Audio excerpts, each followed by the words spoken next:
welcome, and thank you so much for joining us. Dr. Chung, I'm going to start with you. Sure. And your work with UNESCO really emphasizes the need for media literacy as a fundamental life skill. Right. What new competencies then do future generations need in order to navigate this space that's now shaped by AI-generated content, deepfakes, and very sophisticated disinformation campaigns? Sure. Well, when we talk about pathway, I like to share my individual pathway first. I started actually to look into media literacy as a researcher working for University of Hong Kong Faculty of Education in the 90s. Okay, and by that time, nobody knew what media literacy is. When I teach media education as an elective, they thought, wow, is it the use of media in education? No, it's a totally different thing.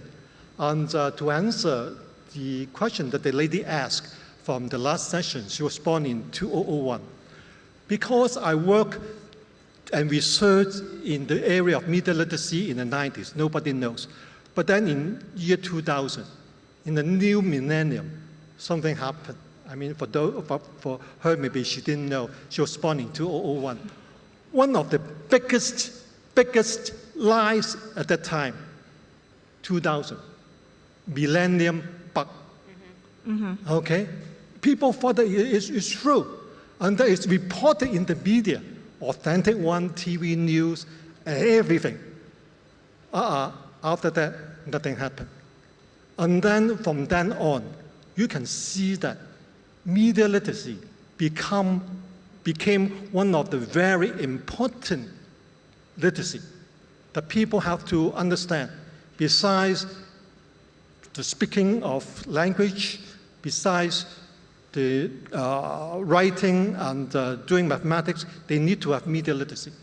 Okay? And then it becomes very, very important. And because my research in media literacy, therefore UNESCO invited me to join them to do a number of things. Okay? It was around 10 or 15 years ago. So they tried to invited 5 people, one from each continent, to become their experts, okay? And I'm fortunately invited by them as the expert in Asia. So we developed a curriculum for teachers, okay? And then the second thing is, of course, nowadays we know that besides media literacy, we have MILE, that is media and information literacy education. And because there are a lot of information, disinformation, and misinformation. Okay? For those of you, if you want to have a quick formula, my formula is like this. From information to formation to transformation. Let me again use my experience to tell you what it is. Because every day we receive a lot of information. A lot of them are not right, okay? Information are nothing but sometimes facts and not knowledge. Therefore, you have to check it out. For example, 2 months ago, I received an invitation. As an academic, I always receive invitation to go to conference or to publish a paper, okay? But then I have to know whether it is a genuine one, whether it is misinformation or it's a scam, okay? The information inviting me from TLT. Now, forget my ignorance in TLT. I didn't know that, but this piece of information led me to do some fact-checking. Okay, so from information to formation. And then I asked, well, you invited me to be part of the panel. Who else is included? And then a few names were suggested. One of them, Doug. Okay, so I checked him out and emailed him. He said, yeah, I will be in the panel. Oh, so I think to a certain extent this is true. So from information to formation, formation will become part of the knowledge. Okay, so you do that. And as said by the last panel, we go into from information to formation to transformation.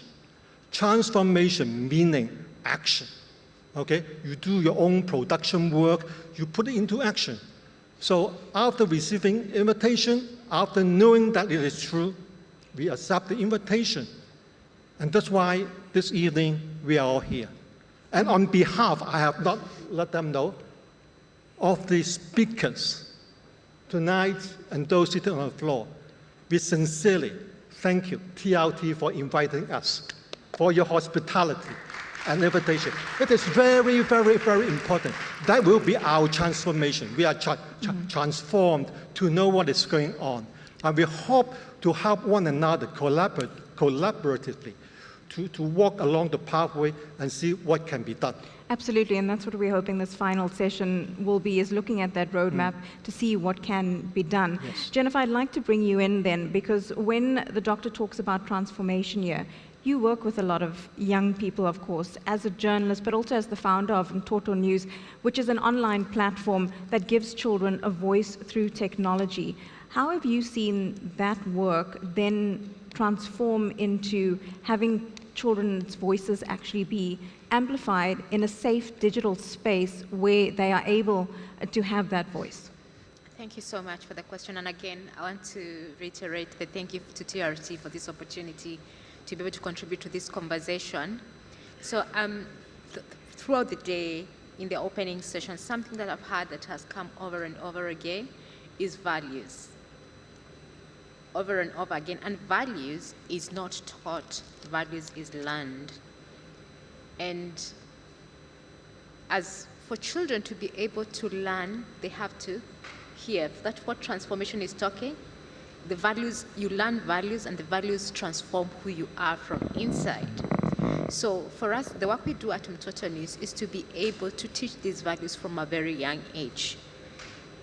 Digital and media literacy and information literacy, but not just showing them how to use it, but how they can use it for impact, okay? And how they can be able to use their social media platform intentionally to be able to transform the world, to be able to impact the world. We have young people, we started them at 9 years old. Right now they're sitting in global platforms. We have a few who are sitting at the TikTok Global youth panel. We have others sitting at the UN, but they started by learning, okay? I'm a Christian, so I'm going to use a word, and I'm sure it's also relevant to the Muslim world. In the beginning, there was the word. So God used word to be able to create. And that is so real until today. Everything that starts, everything that has ever begun, starts with a word, okay? It's a word, it's communication. Okay, communication did start with us. Communication started from the beginning on how. So if you can be able to, and word creates character and then transformation. So how are we teaching our children from a young age? So for example, when I got this invite from TRT, I told them, yes, thank you so much. I did also my background check, who are these people? But I told them, I do not speak on behalf of children. I always have to bring a child with me wherever I go if I'm going to speak with them. So I want them to hold me accountable for the things we have come. So I have a child who I've come with. I'm just going to ask Kayla to stand up and say hello. So she's right there. She's 15 years old. She's a child journalist. She's been doing interviews outside. But for me, she's coming to learn, get the information, okay, which is going to form her worldview. Right now, she's in love with Turkey. She wants to stay here, and she's going to be transformed in the way things are done, okay? So for me, we have to start and involve children from a young age. So I want to say this before I forget, because I was hoping I would see it. I'm looking for Mehmet and the rest of the TRT team. I was hoping I was going to get a children's panel, okay? So we can listen, because we've listened to experts, we've listened to government, we've listened to everybody, but did we listen to children? Apart from the beautiful voices they sang here, it would have been very amazing to hear their voices and what they have to say. What we are saying, for me, I had values, I had all this, but what are the children here, and what would they want to communicate? So I'm hoping for the next conference, we can be able to have a panel with children, or we have a child panelist who is going to be able to speak with us. Thank you so much. Yeah, that would be fantastic. Yes, and thank you. As you say, so good and valuable to learn. The next time we have this, definitely having someone who can speak to all of that. Professor Hartman, you've long argued that new literacies go far beyond reading and writing. They encompass how learners navigate, produce, and critique digital content. As we consider future generations, what core digital literacy competencies should education systems now prioritize? Well, that label new literacies arose in the 1990s, and it was an effort to capture changes that were occurring because of the technologies that were being used for reading and writing. And you could think of it as an umbrella term, including print literacy, media literacy, AI literacy. And the basic idea of new literacies is that as the technologies we use for teaching and learning evolve, that what it means to be literate changes also. And so that literacy is not a constant, but it's a fluid, evolving idea. And so as we see recently moving into this kind of AI era, what it means to be literate is evolving and changing again. So, which that ties to the second part of the question you asked. What are some of the competencies and skills? Well, those are evolving also. And that's probably best represented by the World Economic Forum, that every once in a while does a survey to see what are the core skills that workers need to be literate in today's world and in some future world we're moving toward. Those skills, those competencies are evolving also. I think a look at that list is a pretty good idea of good competencies that we'd want to equip our young people with. What are some of those competencies? Well, one of the core ones is cognitive flexibility or agility. Being able to really sort of put yourself in a position and then flip it around and look at it from a different position, and then another position yet. And that's something that many schooling experiences are not happening today for young people. They're merely acquiring sort of information. Can you give us an example, sorry to cut you off there, about agility, as you say, looking at one thing and then looking at it from a different perspective? Because I just think of some of the political discussions that we have as adults, and that as children are having right now, where it is sometimes so difficult to look at the other side, because it comes from an emotional space when you look at the other side's argument, so to speak. So what does agility actually look like? Well, let's take climate change, for example, as an issue. There are differing perspectives about its existence, about causes or non-causes, and kids ought to be thinking about not only their position based on the evidence that they work with in regards to climate change, but what's the evidence being used by others to argue their positions. And it's cognitive flexibility is not adopting everybody else's position, it's understanding where they're coming from. And it's an empathetic skill. It's trying to put yourself in their shoes for a moment or two and say, what is it that's really informing you to come upon that position? So I would consider cognitive flexibility one of those that the World Economic Forum focuses on. One that I would add, I've never seen it on there, is it's called bivalent or dialectic thinking. And this is the ability to hold two or three positions at the same time in your mind without disregarding them, and to be able to deal with the ambiguity as you try and work things out. Most people want to rush to an answer and take a position, but can you sustain that long enough and hold the ambiguity in mind so that you really think it through thoroughly? And that might take months. It could take a year, however long it would take. I think that's a really key skill or competency going forward. And I think that's one that we ought to consider in the kind of skill sets or competency-based lists that we develop. Yeah, absolutely. Those are such key points that you make there, because it's not just for young people to have those skills, but I would think all of us need to have those skills in a world that's changing so rapidly.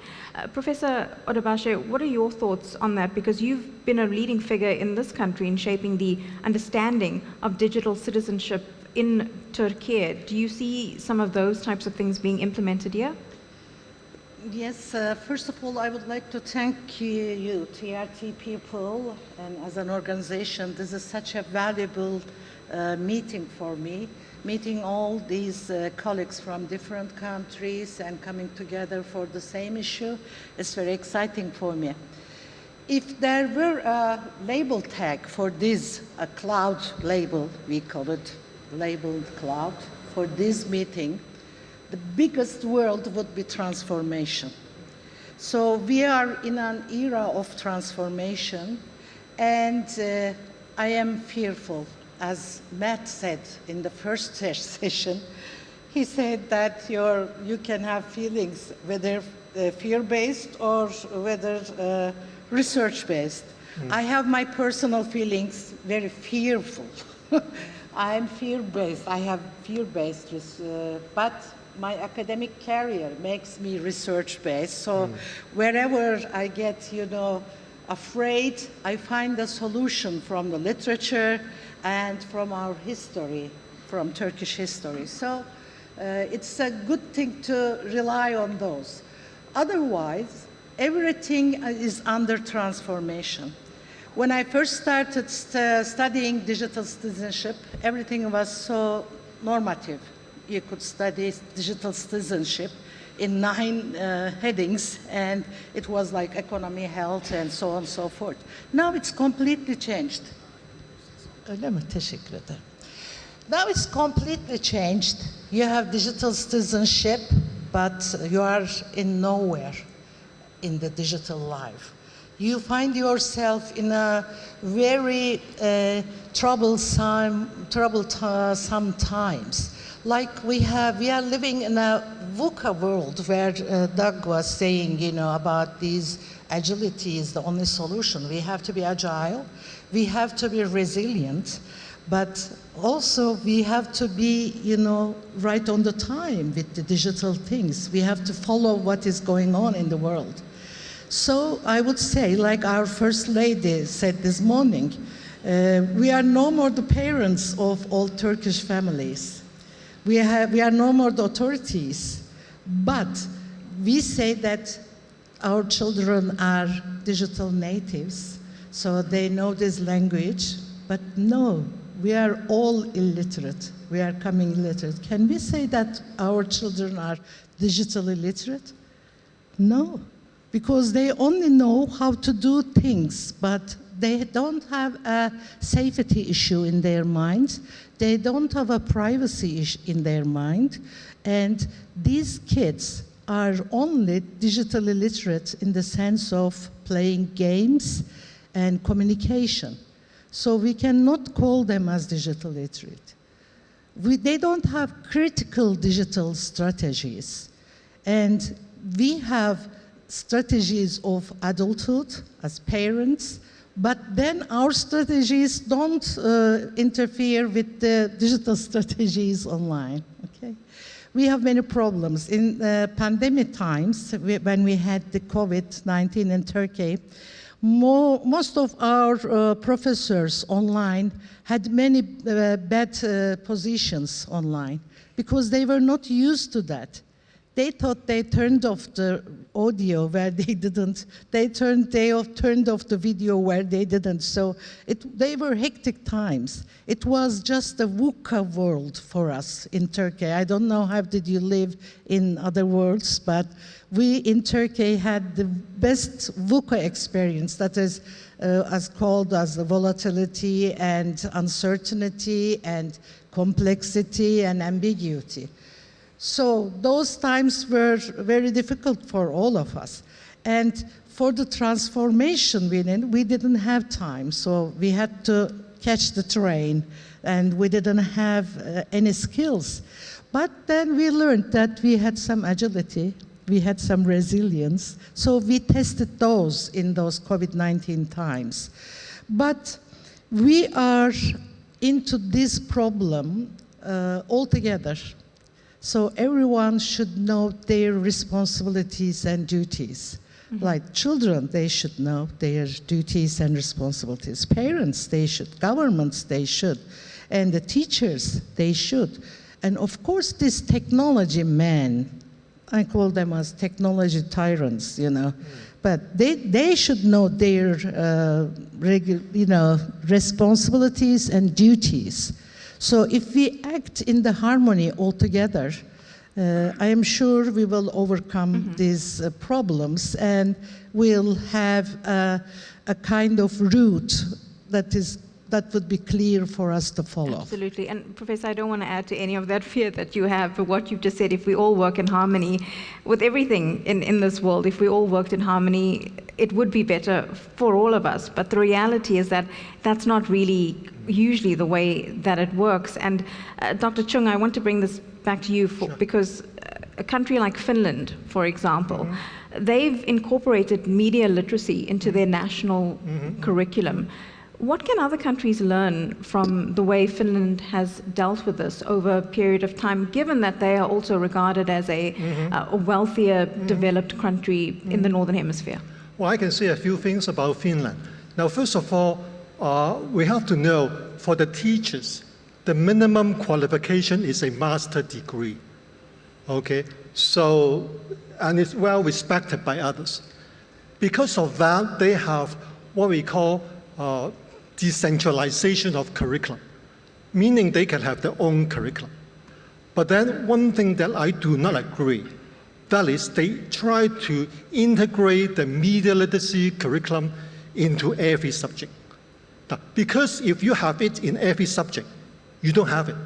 Why? Because everybody will say, well, it's your responsibility to teach media education in geography and history and math, not mine. Because of that, it will be diffused. So therefore, I would love to see if media education or media literacy or AI kind of education could be done in a separate subject. Now, this is number one. Number two thing about Finland is, I don't know whether you have noticed, when we talk about the development and the pathway in the future, one thing we need to do is to have a stock taking, to have a comparative study of what is going on. For example, Finland ranked #1 in PISA, P-I-S-A, and TIMSS, okay, when it was first conducted around 20 years ago. It's about the ability, it's talking about students' ability to do scientific understanding and reading and things like that. Okay, but the last few times it's not Finland, it's other countries like Singapore, like Hong Kong who goes on top. But then going back to media literacy, in 2023, just 2 years ago, I don't know whether you noticed it, Finland ranked #1 in the media literacy index. Okay, well, Turkey was there as well, and if you want to, you can Google and find out the ranking of Turkey.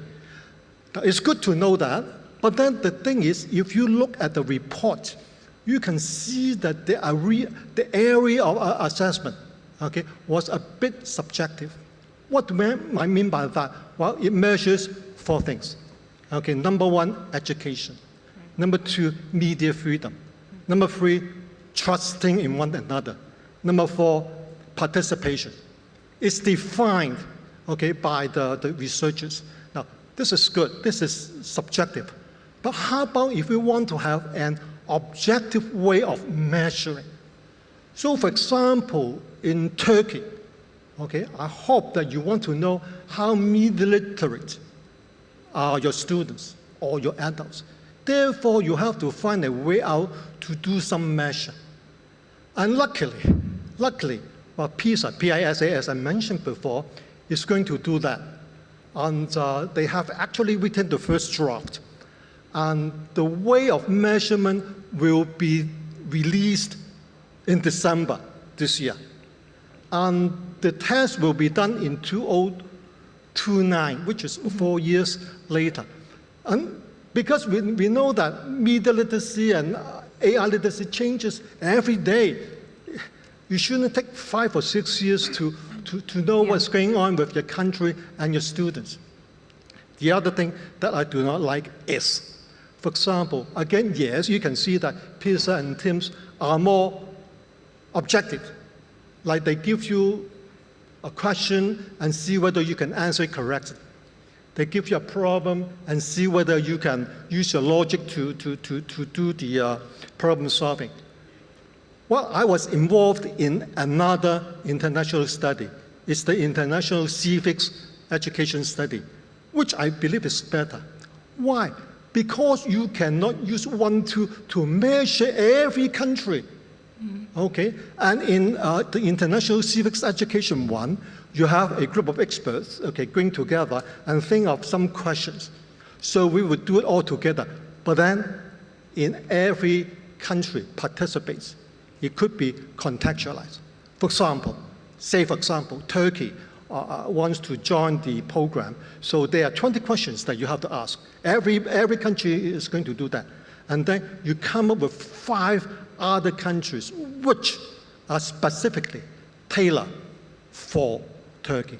And then you go on and see how relevant it is. So while from Finland to pathways to the future, I see they are doing a lot of study, but then I hope it could be contextualized. And then the second thing is, okay, from the last panel, it says that in Turkey you have the media literacy program, okay?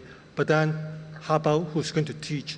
So the teacher training is also important. And of course, the development of media literacy curriculum as well. Absolutely. And Jennifer, I then want to bring this to you because Dr. Chung has pointed out the Finnish model. But that model may not really apply to many countries in Africa because it is very different. Africa is the fastest growing continent in terms of population in the world, and it is the youngest population in the world. In about 25, 30 years' time, I believe, and you gave me the statistic, 1 in 4 people will be African. So the way that media literacy and digital literacy is taught in African countries, and of course, Africa is a huge continent in different regions. It's going to be done differently. This is, of course, going to be very important, but also face many difficulties because, as we've been speaking, behind the scenes, there are still many children who are taught in rural schools in Africa. I, as a South African, know of children who are still taught in mud huts or taught outside under trees. The priority of those educators certainly isn't going to be about digital media literacy. It's just about giving those people or those children the education that they need. It's so true. That's so true. When it comes to media literacy, most of us are using the European Union framework on digital literacy. And that's when it's been rolled out by UNESCO, the OECD, and many other organizations. But in reality, is it applicable across the world? It's not applicable. So we, as Mtoto News, are finalizing we finalized one, and we're finalizing another research on digital literacy in Africa. So in the first one, we were doing on generative AI. And what we found out that parents and teachers do not understand this new world. So that the teacher has become the students. The students are the ones who are teaching the children. The students are teaching their teachers and their parents. So how are these children learning digital literacy and AI literacy? Can anybody guess? They're self-learning. They're on your TikTok, on YouTube to learn that skill, okay? So in our longitudinal research that we just finished, actually doing the report right now, is we found out that some of the children have never even seen a computer. So when you're going to ask them, what is your competence area? First, you have to show them how to open a computer, to switch on a computer. That, for them, that's a competency. That's digital competence. They don't need to learn anything. They just want to know how to switch on a computer, how to do the typing. So as we're defining what is digital literacy globally, we need to contextualize some other places. As we said, 60% of African children are not online, okay? So imagine their parents, okay? The First Lady said something that will stay with me for a very long time, that we are not digital migrants, we are the ones who build the world. For Africans, they are still building the trenches to build the world, okay? And especially parents. So if you're going to do digital literacy, we need to start targeting parents, teachers, before we go to the children, okay? I love what you said. Children are not digital literate. They know how to use, but they're not literate. Scribbling is not knowing how to write, okay? Saying A, B, C, D is not knowing how to read, okay? We need to go into depth. So, and where we are right now in Africa, we are still in the scribbling and the ABC. Privacy is a foreign language. Online safety is Greek, okay? So for us, digital literacy has to start with the parents, so that parents can be able to understand it, so that when the children get to that point, they're able to be taught. Thank you. You've put that so beautifully, and it plays perfectly into the question I have for Professor Hartman, because how do we then teach parents and educators about digital literacy, especially those who are also nervous about this new technology and really don't know how to work with it themselves? Does it come down to teacher education having to really keep up with technological advances, which are happening so quickly? Yeah, they indeed are happening quickly. You know, keeping pace is not unique to the teaching profession. It's true in medicine, it's true in other fields, engineering and business. And the research we have on how do you develop expertise, become really good at something, you know, it takes a long time. For me, I married into a family of doctors, medical doctors, and so I did some poking around in the literature, and it takes about 10 years for a doctor to become a really good diagnostician. So they're doing a lot of practicing along the way, trying to get better over that decade. And this is after medical school. And teaching is no different. It takes a lot of time to become really good at managing a group of kids, keeping the goal in mind, the learning goal, marshaling pedagogy to not only the group, but to individuals where you're trying to differentiate. So it's really complicated. And teacher learning, I think the way it's been practiced for a considerable amount of time is really rooted in the 19th and 20th century. And it's not adapted, it's not been agile enough. There are lots of reasons for that. Funding has been one argument put forward.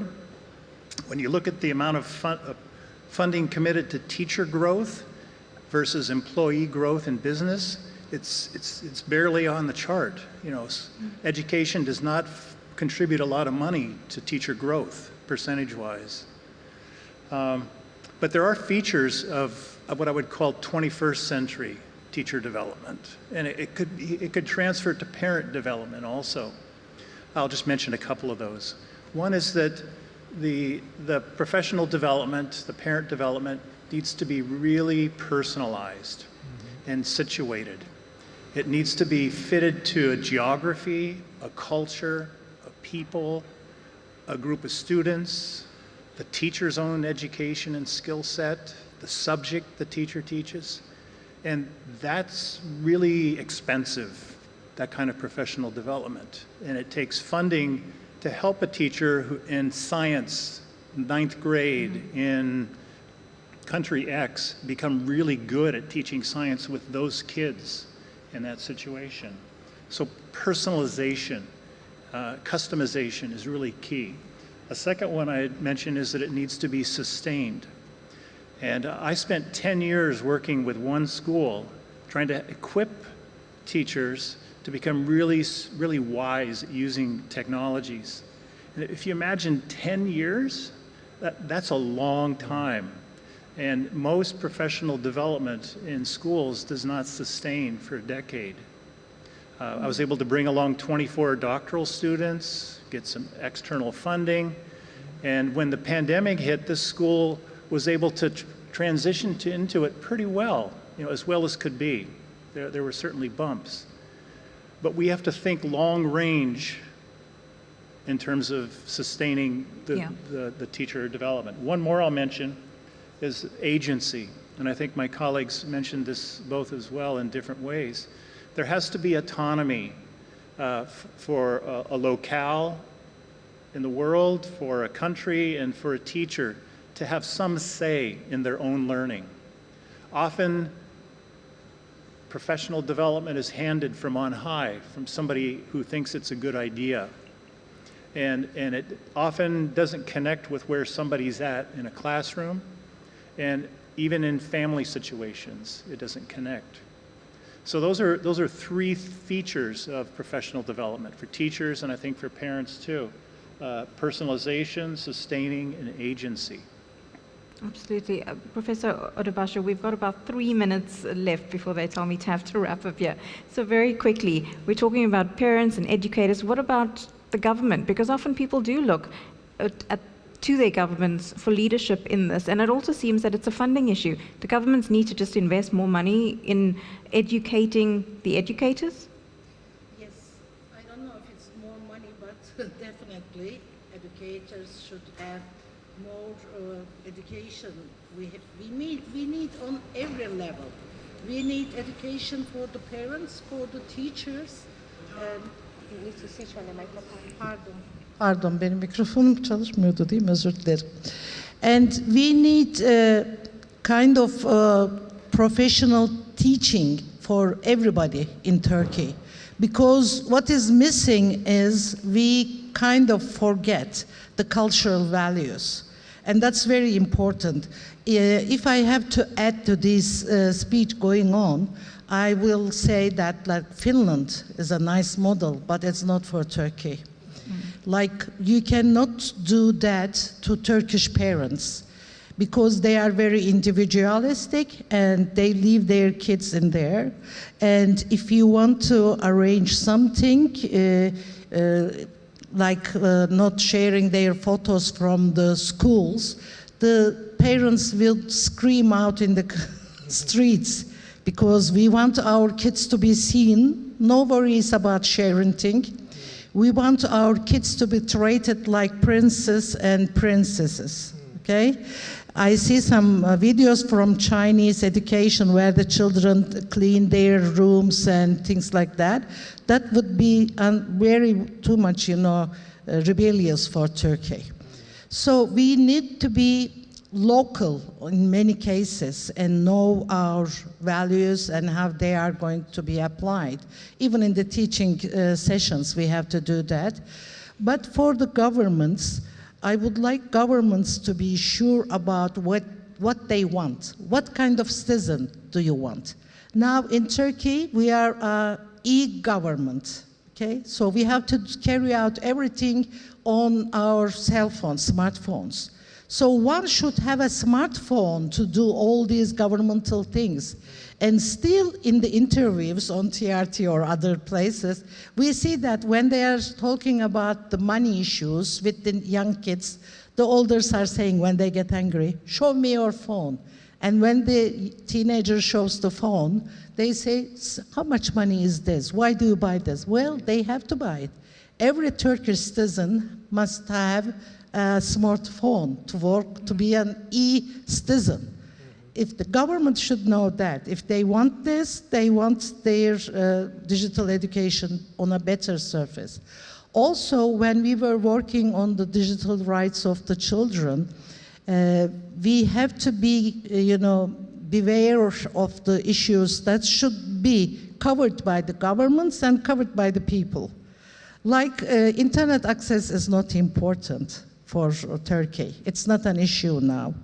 But then we come to a pandemic, a COVID session, and then we understand it was an issue because many of our students couldn't join us when we are in the university having the Zoom classes. We could understand that they had their phones, but they didn't have access. So we learn on the way, one by one, and the government has to carry on with what the research says, with what the academicians say.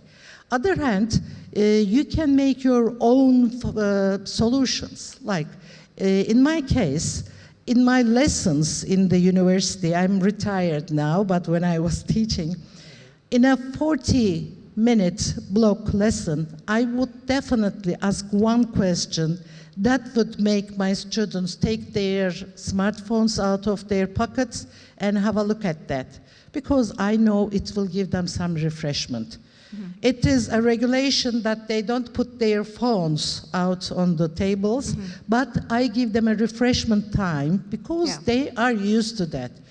But at the same time, I teach them the modules that will work with the Turkish values. Like I have a 3M model that I keep telling my students. Mm-hmm. And this 3M model consists of moderation with the technology and mercifulness with the other people on the platform, and to be a model. Because I was working in a teacher education faculty, and I have to teach them how to cope with it. So it is not only good to say you have to regulate, you have to ban, but you have to show them. So for the government as well, they need assistance as well. Yes, and it's so important that we have these discussions to help our policymakers actually incorporate those policies. Thank you so much, Professor Odebashi. I'm so sorry to have to cut you off there, but we have run out of time. But I think from this session, the roadmap to looking at how we can help our future generations, there are certain things that stand out. We have to hear from young people. We have to have them involved in this conversation. Solutions are not a one-size-fits-all. It's going to have to be tailored rather to a particular country, to their cultural values, to what their needs are. And media and digital literacy, it's not just for children. It's for all of us. Because let's face it, every morning when we wake up, most of us turn over and look at our phones, and the first thing that we do in the morning, whether the information is correct or not, we aren't always sure, so it's so important.